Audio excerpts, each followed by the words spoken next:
Hi everyone, I'm Sathyakhala Anantharajan, Head of IT Applications at Medibank.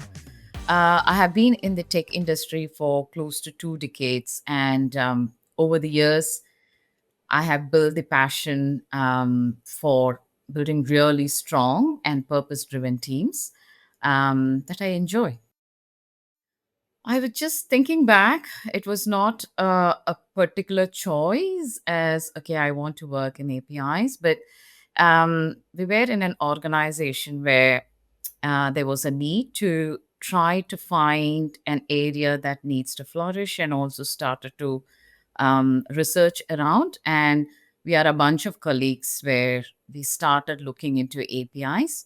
And that was a space that was needed for the organization, but it was not there. So we started doing a bit of research around the architecture, how we can build, and what is the capabilities that are needed for the organization and the potential that it can have. And fortunately, have been in the industry specifically around the integration and API space for close to 8 years now. You don't strive to become a thought leader from day one, right? It's the journey that you take in the organization you work and try to solve the real problems for the business, trying to identify the capabilities that are needed for the business.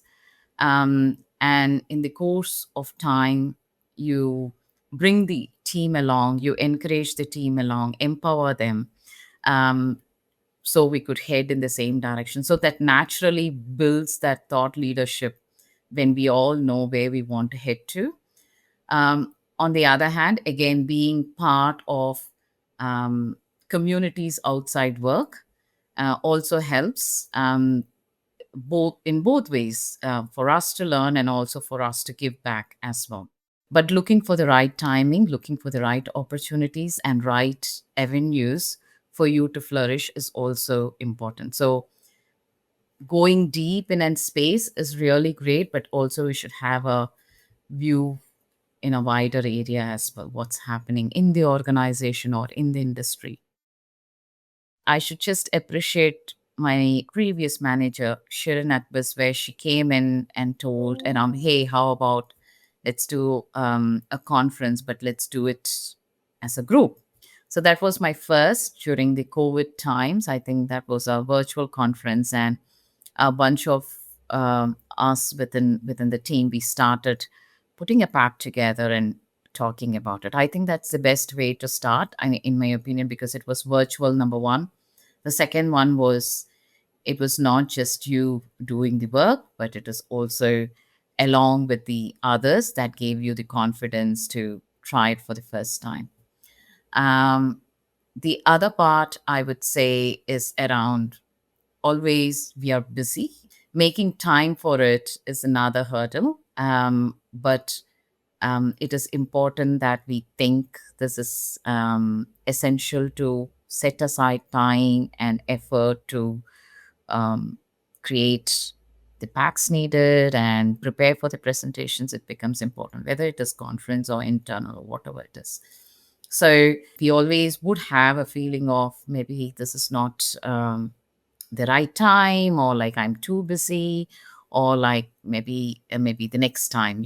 Procrastination always comes in our minds. But if we just plan and give importance to those kind of activities, I think we should be able to be confident. Networking, don't underestimate the power of networking, number one. The second is use the various platforms such as LinkedIn or those aspects of areas to blog or share your thoughts, to share your learnings. All these kind of platforms are helpful for you to be connected with the industry and also to see and connect with the like-minded people. So to my younger self, I would say never underestimate the power of networking and using these platforms to your benefit. Being connected to the community outside your work is important, and There are lots of communities out, tech communities out there, but try to pick one or two that is closest to your heart and stick on to them and help, and also provide and give it back to the community as well as you benefit from them. So women in APIs have got good networks, great insights from the team. Women or anyone coming into the industry, be very passionate. Look for doing a bit more than what is needed. It's all right, because as a result of it, you will end up learning. You'll be very curious and trying to find and solve problems. Don't be very restrictive to this is my role and I'll only do this, but be open to navigate through or try to learn bit more than what you can and help the team. What's important is to have that curiosity and passion, and that will help you get to the roles that you might want to. And in terms of getting out, look for lots of community activities that are there. It might be a struggle post work to connect, but there are quite a lot of virtual communities that are out over there. Go there, make yourself, introduce, understand what the purpose is, and try to contribute back.